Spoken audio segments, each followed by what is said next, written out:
सूर्य भगवान आने के लिए प्रयत्नशील हैं। स्व माने अपने, सूर्य भगवान अपने तार माने सूर्य कुंड, उस सूर्य कुंड के मध्यम गंतुम ईहते, मध्य में जाने के लिए प्रयत्नशील हैं सूर्य भगवान, अर्थात सूर्य चढ़कर के बीच में आ गए हैं। मध्याह्न काल अब होने वाला है, अभी हुआ नहीं है, परंतु ये जो अपना पूर्वांग लीला है, पूर्वांग लीला की समाप्ति हो रही है। तो पूर्वांग लीला की समाप्ति होकर के इसमें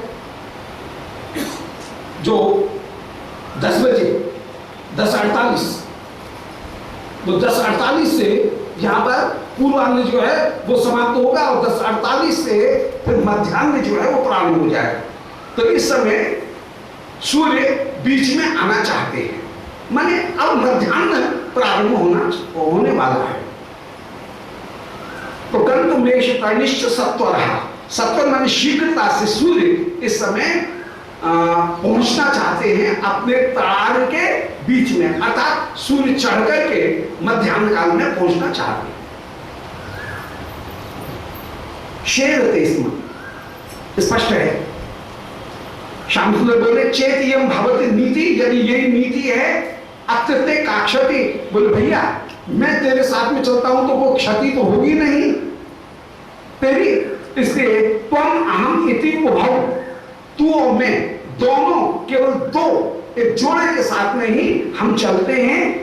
और स्वस्थ मध्य मीयते, सूर्य भी इस समय अपने तार के बीच में आना चाहते हैं जल्दी ही, इसलिए मैं भी तेरे साथ में चलता हूं। शेर देश में धवला इमा सखे, हे सखा इस समय गैयाएं भी चल करके पानी पी करके सब गोवर्धन की छाया में, वृक्षों की छाया में गैयाएं भी शेरते सब सो रही हैं। शेरते माने सो रही है। शेरते इसमें धवला, धवला माने गाय, जो गैयाएं हैं वे सो रही हैं। और नीप खंड मन में दुरम पुरा, गैयाएं कहाँ है?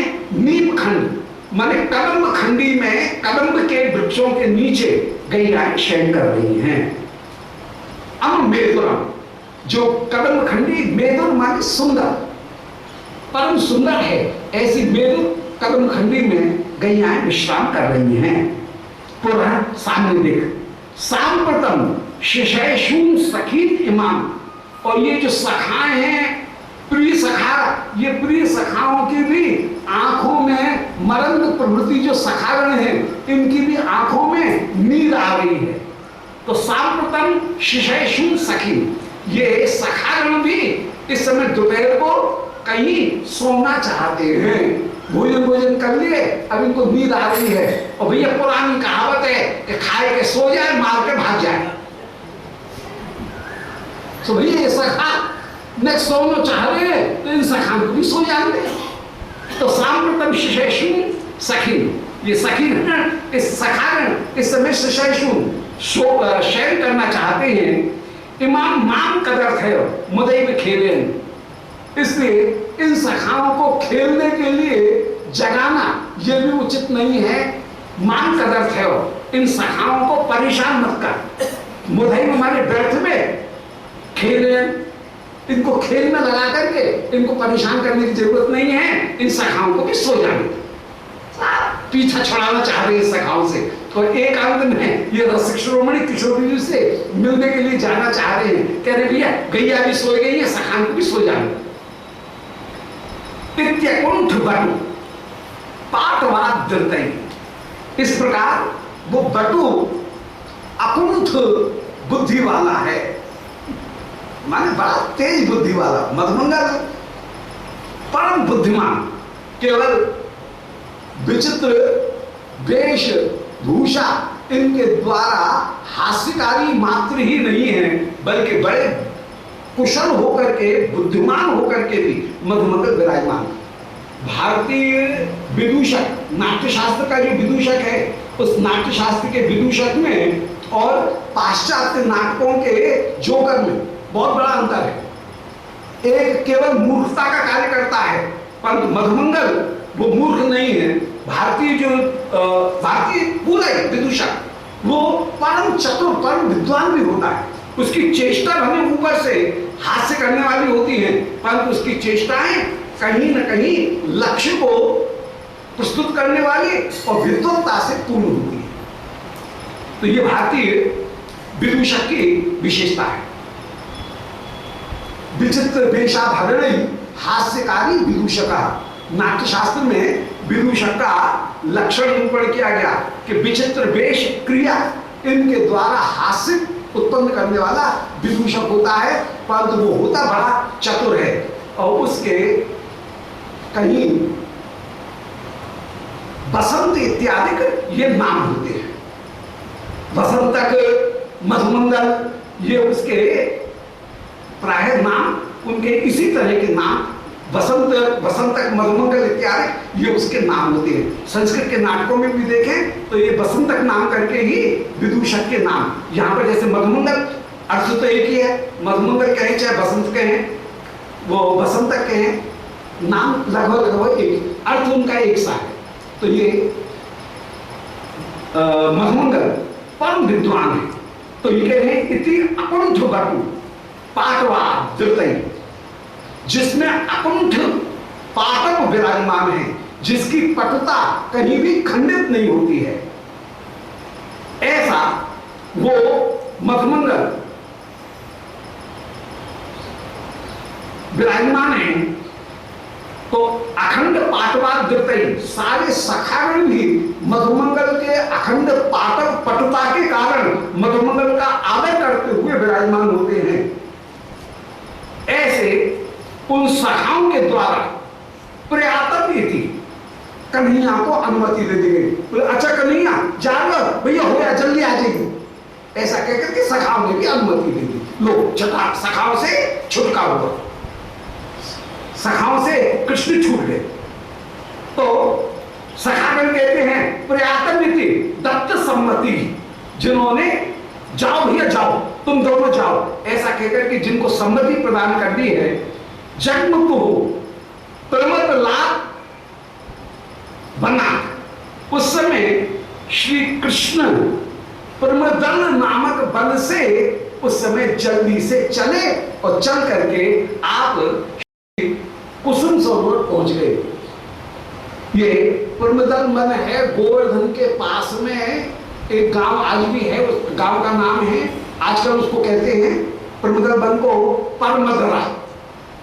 तो परमदरा नामक जो गांव है, उस परमदरा नामक गांव से उसका संस्कृत में नाम, हिंदी में तो उसका नाम अब घिस करके लोक भाषा में तो हो गया परमदरा, परंतु उसका वास्तविक जो नाम है संस्कृत में वो है प्रमदल।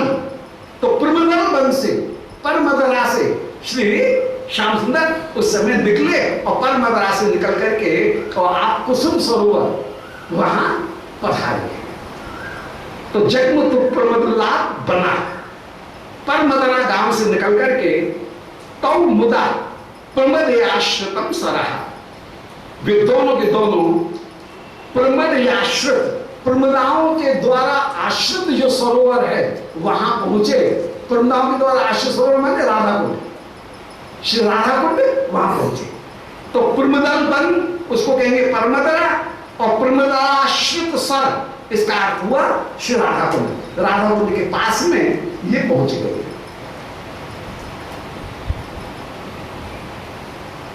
अब क्वा गमाम पुरत सखे नभो वर्धनो खलु नभोएं ईक्षते। श्याम सुंदर पूछ रहे हैं क्वा आगमावह पुरतः, बोले भैया हम कहाँ आएंगे, तू कहाँ ले आए हो हमें। मधुमंगल से आप पूछ रहे हैं क्वा आगमावह पुरतः, भैया हम कहाँ आ गए। हे सखे पुरतः न गोवर्धन खलु नभोएं ईक्षते। अब गोवर्धन तो दिखना है और गोवर्धन पीछे रह गए। परमदरा से गोवर्धन से चले तो जब राधा कुंड की तरफ आए तो गोवर्धन तो पीछे छूट गए, बीच में जंगलात आ गई। तो कह रहे हैं गोवर्धन अब दिख नहीं रहे हैं। भूरियम नहीं गोष्ठ वर्तनी, और ये जो भूमि है ये भी गोष्ठी की भूमि है नहीं, जहां पर बसावट है नहीं, गोष्ठ वर्तनी भूमि है नहीं। सात कुंभमयताम यदितयो। तो बड़ी आश्चर्य की बात है, इस समय एतयो हो माने श्री गोवर्धन और भूमि, ये दोनों ही सात कुंभमयताम सोने के समान चमक रही है। दूर से श्री गोवर्धन की उपत्यका, गोवर्धन नहीं दिख रहे हैं, परंतु गोवर्धन की उपत्यका की जो भूमि है, ढाल की जो भूमि है, वो तो पर्वत और भूमि ये दोनों के दोनों आज सात कुंभ में, सात कुंभ कहते हैं स्वर्ण, सात कुंभ स्वर्ण का नाम है। तो सात कुंभ में मैताम यद एतयो, भूमि और पर्वत इन दोनों की स्वर्ण कुंभ नहीं स्वर्ण के समान कांति हो रही है। अतः श्री प्रिया जी वहां पर विराजमान है। तो प्रिया जी के अंग कांति से उस समय परमदरा से निकल करके और राधा कुंड के बीच में जब आए, उस समय की जो भूमि है वो पूरी भूमि स्वर्णमयी भूमि जैसी दिख रही है, स्वर्ण भूमि से ये दिख रही है। सात कुंभमयता, इधर देखो तो गोवर्धन की शिखर वो सोने जैसा दिख रहा है, और नीचे की उपत्यका देखो तो ये भूमि भी सब सोने जैसी दिख रही है। मेरु एव किम इलाव्रता, अब वही भाव बोले भैया क्या सुमेरु पर्वत उसकी इलाव्रत की भूमि ही यहां आ गई। श्रीमद् भागवत में एक प्रसंग आया कि कभी महादेव पार्वती जी इलाव्रत खंड में विलास कर रहे थे, इतने में ही संकालिक सत्संग करने के लिए आ गए। उस समय श्री पार्वती जी एकदम लजा गई और वस्त्र धारण करके छिप करके बैठ गई। शिव जी से कहा, बोले महाराज इस स्थान को आप बिल्कुल सुरक्षित कर दो, यदि यहां पर कोई पुरुष जाति आए तो वो स्त्री हो जाए। तो शिव जी ने उस स्थान को शाप दिया कि यदि यहां पर कोई स्त्री आई, पुरुष आएगा वो स्त्री हो जाएगा। तो वो स्थान इस तरह से परम सुंदर होकर के विराजमान हुआ। इलाव्रत खंड जहां पर केवल स्त्री ही विराजमान, उस इलाव्रत खंड में ही कभी सुद्युम्न चले गए तो सुद्युम्न पुनः वे स्त्री हो गए। उन सुद्युम्न ने जब इलाव्रत खंड से बाहर आए तो फिर चंद्रमा के पुत्र बुध से विवाह किया, और बुध से विवाह करके उन इला में जो पुरुष से स्त्री हो गए थे उनमें ही पुरुरवा राजा का जन्म हुआ, और उन पुरुरवा राजा के द्वारा फिर आगे जो चंद्रवंश है वो चंद्रवंश आगे उत्पन्न हुआ। जब सुद्युम्न बने उस समय तो सूर्यवंश, और जब सुद्युम्न भी ही इला बन गए तो उन इला से चंद्रवंश, एक ही व्यक्ति के द्वारा सूर्यवंश और चंद्रवंश दोनों के दोनों प्रकट हुए। ये लीला वर्णन की। तो वही कह रहे हैं कि क्या ये मेरु एव किम इलाव्रता है, इलाव्रत खंड से आवृत ये सुमेर पर्वत ही सामने आ गया है, किंतु कांत लहरी विगाहितम। आज इस कांत लहरी का विगाहन करने वाला माने दर्शन करने वाला मैं जो हूं, विगाहिनम दर्शक, इस कांत लहरी का जो मैं दर्शक हूं, माम शरई किमित विद्यते स्मरः, ये कामदेव मुझे क्यों यहां पर अपने बाणों से वेधित करता हुआ विराजमान हो रहा है।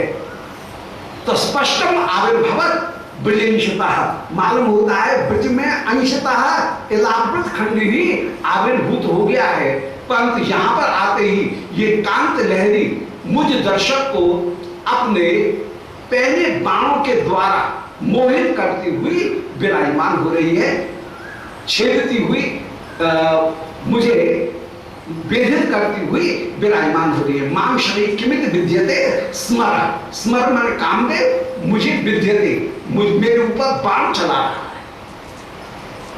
ऐसा कहते कहते इति निगतते कृष्णे, श्री कृष्ण ऐसा कह रहे हैं राधिका लोक तृष्णे। श्री कृष्ण राधिका का दर्शन करने के लिए सतृष्ण हो रहे हैं। मधुरिम भरपूर्णा साप तत्राप घूर्णा, उस समय मधुरमा के भर माने समूह, उससे पूर्ण श्री राधा रानी, मधुरिम भर पूर्णा श्री राधा रानी, भर माने समूह, मधुरिम भर पूर्णा, माधुरी के भार से, माधुरी की अधिकता से पूर्ण होकर के विराजमान है। सात तत्राप घूमना, उन श्री राधिका ने तत्र घूमना आपो, वहां पर घुमेड़ प्राप्त की, अर्थात वहां पर पहुंचते ही श्री श्याम सुंदर की अंगगंध जो श्री किशोरी जी को प्राप्त हो रही है, उस अंगगंध को प्राप्त करके श्री किशोरी जी भी उस घूर्णा दशा को, घुमेड़ दशा को, मूर्छा दशा को प्राप्त हो रही हैं। तो वे श्री राधिका सा अपि तत्र आप घूर्णा, उन श्री राधिका ने भी वहां पर घूर्णा दशा को माने मूर्छा दशा को प्राप्त किया। मूर्छा की पहली अवस्था है घूर्णा। मूर्छा में तो व्यक्ति मूर्छित हो जाएगा, घूर्णा में उसको चक्कर आना, घुमेड़ आना, तो उनको घुमेड़ आ गई।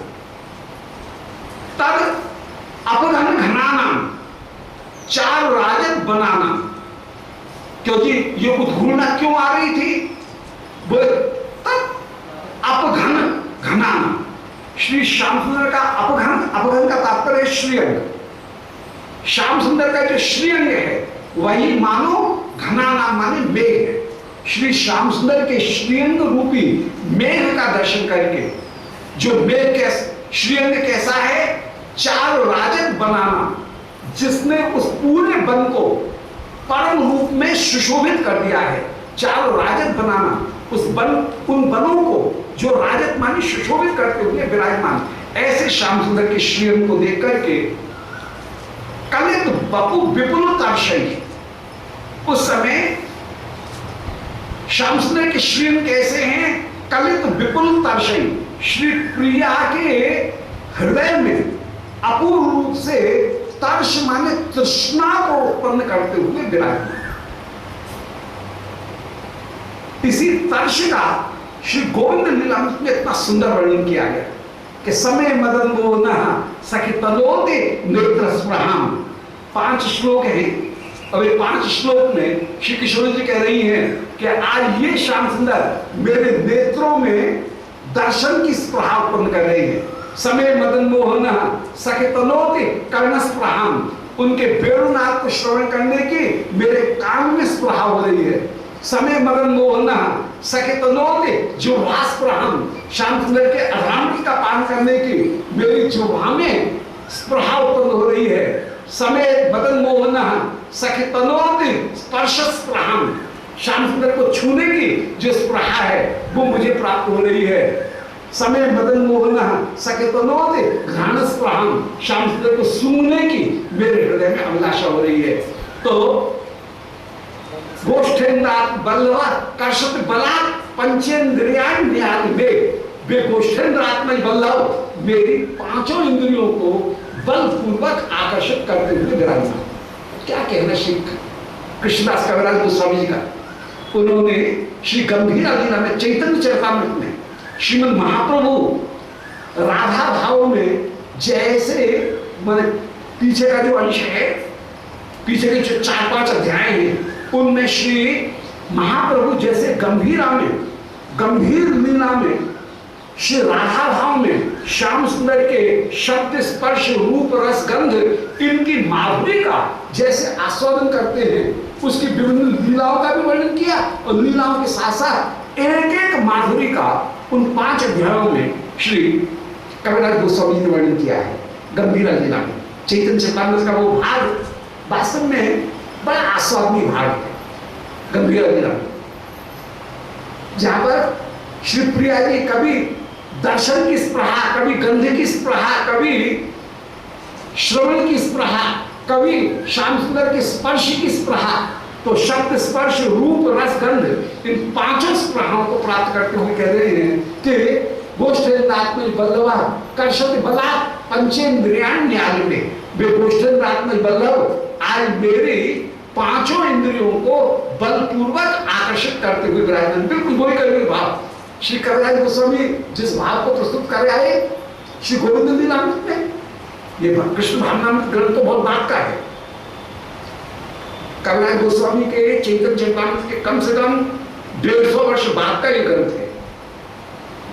विश्वनाथ चक्रवर्ती जी का जो समय है वो करीब 18वीं शताब्दी है।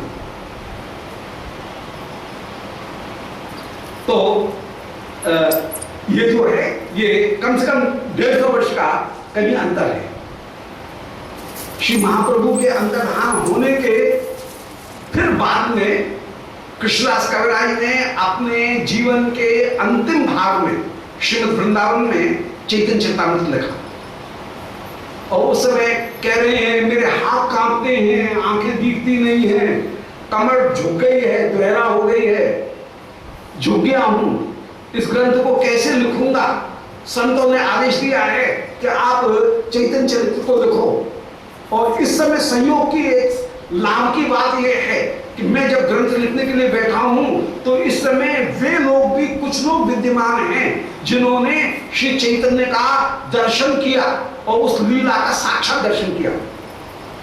श्री रूप गोस्वामी वगैरह अंतर्धान हो गए थे परंतु उनका दर्शन जरूर किया इन्होंने। श्री जी गोस्वामी जी, उनकी भी कृपा कविराज गोस्वामी जी को कहीं भी नहीं थी। श्रीमद् महाप्रभु विक्रम संवत 1589 या 90 में महाप्रभु अंतर्धान हुए। 42 से लेकर के और 90 तक श्री महाप्रभु विराजमान है। 48 वर्ष श्री महाप्रभु का लीला काल है। 24 वर्ष श्री महाप्रभु ने नवद्वीप में निवास किया गृहस्थाश्रम में। 24 वर्ष श्री महाप्रभु गंभीरा में रहे। तो 42 से लेकर के और 80 तक श्रीमद महाप्रभु का 90 तक, ये 48 वर्ष का 42 से 90 तक, 89 कह रहे हैं हम, विक्रम संवत 89 वो एक ही बात है। तो 48 वर्ष का श्रीमद महाप्रभु का लीला काल। और महाप्रभु के अंतर्धान के बाद में 1520 तक विशेष रूप से श्री रूप गोस्वामी जी रहे। कोई 1520 कहते हैं, कोई 1515 कहते हैं, कोई 1511 कहते हैं। जो 75 वर्ष की लीला काल मानते हैं जी गोस्वामी जी का, श्री रूप गोस्वामी जी का, वे 75 तक कहते हैं। कोई 1621 तक श्री रूप गोस्वामी जी विराजमान रहे। 1620 में कहते हैं अकबर वृंदावन आया था, या अकबर का कोई कारिंदा वृंदावन आया, उसने जितने भी वृंदावन के मंदिर हैं उन मंदिरों को माफी दी। श्री गोविंद मंदिर इत्यादि उस समय उनको भी उसने भूमि प्रदान की थी। रूप गोस्वामी जी का साक्षात अकबर से, कोई कहता है अकबर आया, कोई कहता है नहीं आया, उसका कोई कारिंदा आया। तो रूप गोस्वामी जी ने कहीं 1920 तक श्री रूप गोस्वामी जी कहीं विराजमान रहे होंगे। प्रायः श्री सज्जन तोषणी जो पत्रिका है उसमें विशेष रूप से रूप गोस्वामी जी को 75 वर्ष की श्री रूप गोस्वामी जी की जो कार्यकाल है, अवस्थिति काल, वो 75 वर्ष का विशेष रूप से मानते हैं। परंतु 21 तक भी कुछ लोग मानते हैं, कोई 75, कोई 80 श्री रूप गोस्वामी जी का अवस्थिति काल मानते हैं। तो श्री रूप गोस्वामी जी विराजमान रहे और 21 के बाद में फिर उस समय श्री कृष्णदास कविराज गोस्वामी ये बहुत बालक रहे। जी गोस्वामी जी को बाद तक विराजमान रहे, सबसे छोटे हैं जी गोस्वामी, जी गोस्वामी बाद तक विराजमान रहे। परंतु श्री रूप गोस्वामी ये कविराज गोस्वामी ने उस समय विशेष रूप से दर्शन किया।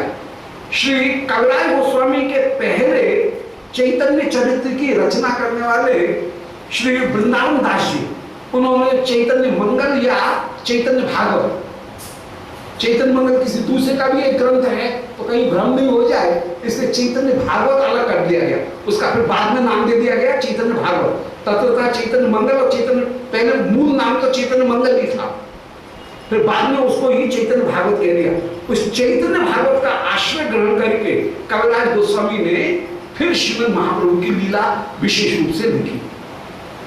कृष्णदास कविराज गोस्वामी उनसे भक्तों ने कहा, कृष्ण कविराज गोस्वामी उस समय एकदम वृद्ध थे, मन में विचार कर रहे हैं कि ये ग्रंथ में लिख पाऊंगा कि नहीं लिख पाऊंगा, पूरा कर पाऊंगा कि नहीं कर पाऊंगा। परंतु श्री मदन गोपाल जी ने, मदन मोहन जी ने आज्ञा माला कविराज गोस्वामी जी को दी और कहा, आदेश दिया कि नहीं, तुम चैतन्य चरित्र को पूरा करो। तो कविराज गोस्वामी ने इतनी चतुराई की, कितनी सेवा करनी है मुझे, कितना से सेवा हो जाए, कितना अभिनिवेश है कि जिन चरित्र को श्री वृंदावन दास जी ने चैतन्य महाप्रभु के जिन चरित्रों को वर्णन कर दिया, उनको उन्होंने छोड़ दिया, केवल सूत्र मात्र दे दिए कि इन लीलाओं का वर्णन श्री चैतन्य भागवत में कर दिया गया है, इनका वर्णन मैं नहीं करूंगा। परंतु जिन चरित्र को श्री वृंदावन दास जी चैतन्य भागवत में नहीं लिख सके, या जिनको छोड़ दिया, या जो क्रांत व्युत्क्रांत थे, चैतन्य भागवत को देखें तो चैतन्य भागवत एक तरह से आधुनिक दृष्टि से विचार किया जाए तो चैतन्य भागवत अधूरा ग्रंथ है। उसके क्रम को देखें तो चैतन्य भागवत अधूरा ग्रंथ है। उसमें बाल लीला तो बड़ी व्यवस्थित है, महाप्रभु की बाल लीलाओं का तो बड़ा सुंदर वर्णन है, पूरा पूरा वर्णन है। मध्य लीला बड़ी क्रांत विक्रांत है और अंत लीला का वर्णन नहीं है, या कहीं संकेत मात्र है। विशेष रूप से वृंदावन के जितने भी रसिकजन थे वे श्री कविराज गोस्वामी जी से प्रार्थना कर रहे थे कि आप कृपा करके महाप्रभु की जो गंभीर लीला है, अंत लीला, उस अंत लीला का हमारे सामने वर्णन करो। और अंत लीला वर्णन करने के लिए, क्योंकि अंत लीला को छोड़ दिया गया था और वहां पर भी श्री महाप्रभु जब पूर्व बंगाल से लौट करके आए हैं, इसके बाद में श्री वृंदावन दास जी श्री नित्यानंद प्रभु की भाव में इतने, श्रद्धा में इतने ज्यादा बह गए कि नित्यानंद लीला का तो श्री चैतन्य भागवत में विस्तार पूर्वक वर्णन कर दिया और महाप्रभु की अंत लीला उसका वर्णन नहीं कर पाए। तो सबके हृदय में अभिलाषा थी कि श्रीमद् महाप्रभु की अंत लीला का कहीं गुप्त नहीं हो जाए, अंत लीला कहीं जानकारी नहीं हो सके। तो उस समय श्री रूप गोस्वामी इत्यादि से जो सूत्र सुने थे, श्री स्वरूप गोस्वामी ने जिन कलचाओं में महाप्रभु की जिन लीलाओं का गायन किया था, उन सब को श्री वृंदावन दास जी ने सुन लिया था। अंत लीला के भी उन प्रसंगों को ये साक्षात रूप से सुने हुए थे, माने भले अंत लीला देखी नहीं इन्होंने।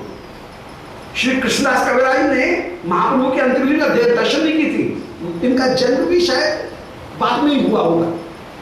जब वृंदावन दास जी का जन्म भी महाप्रभु का केवल बाल्य काल में थोड़ा दर्शन किया हो तो दर्शन किया हो, क्योंकि श्री माधवी देवी वे उस समय कहीं बालिका थी और श्री माधवी देवी उनको, जो छोटी सी बालिका थी, उनको श्रीमद् महाप्रभु ने अपना जो उच्छिष्ट जो पात्र है भोजन का प्रसाद, वो उनको समर्पित कर दिया। माधवी देवी के चरित्र का बड़ा वर्णन किया गया कि महाप्रभु, हाँ नारायण, हाँ श्री नारायण, हरे कृष्ण, हाँ माधवी तो बता रहे श्री नारायण जी। तो नारायण जी उनको श्रीमद् महाप्रभु ने अपना उच्छिष्ट पात्र प्रदान किया और बाल्य काल में छोटी सी बालिका उसको कृष्ण प्रेम में इतना रुलाया, कह रहे रो रो रो। और श्री नारायण जी उस समय झरझर रो रही हैं, एक बालिका ऐसी रो नहीं सकती है, परंतु श्री नारायण जी रोई और श्रीमद् महाप्रभु का दर्शन उस समय श्री नारायण देवी जी ने किया। फिर नारायण देवी जी ने बाद में श्री वृंदावन दास जी उनका जन्म हुआ और फिर उनके जन्म होने के बाद में फिर जब बड़े हो गए तब श्री नित्यानंद प्रभु की कृपा को प्राप्त करके फिर वृंदावन दास जी ने चैतन्य भागवत उनकी रचना की, परंतु चैतन्य भागवत ग्रंथ पूरा हुआ नहीं। वो उसमें प्रारंभिक जो श्री महाप्रभु की जन्म की लीला और बाल्य लीला है वे तो सब विस्तार के द्वारा वर्णित हुई, परंतु मध्य लीला भी क्रम के अनुसार नहीं है, वो भी आगे पीछे, पहली लीला बाद में, बाद की लीला पहले, सब उल्टी सीधी थी। तो भक्तों के हृदय में एक क्रमिक ऐतिहासिक इतिहास के साथ में जहां छेड़खानी न हो ऐसे एक प्रामाणिक ग्रंथ को श्रवण करने की इच्छा थी। तब भक्तों ने वृंदावन श्री कृष्णदास कविराज गोस्वामी जी से कहा और कृष्णदास कविराज गोस्वामी जी ने फिर चैतन्य चरितामृत उनको प्रकट किया। प्रसंग जो चल रहा था वो है कि चैतन्य चरितामृत में जो गंभीरा लीला है, उस गंभीरा लीला में श्री राधा रानी के भाव में विराजमान होकर के श्रीमद् महाप्रभु जो आस्वादन प्राप्त करते हैं, वो आस्वादन बड़ा अद्भुत आस्वादन, और उसको गंभीरा लीला में विशेष रूप से प्रस्तुत किया। और वो ही यहाँ पर अब श्री कविराज को ये वृंदावन श्री विश्वनाथ चक्रवर्ती पाल, ये तो उसके करीब करीब 150 वर्ष बाद में हुए। तो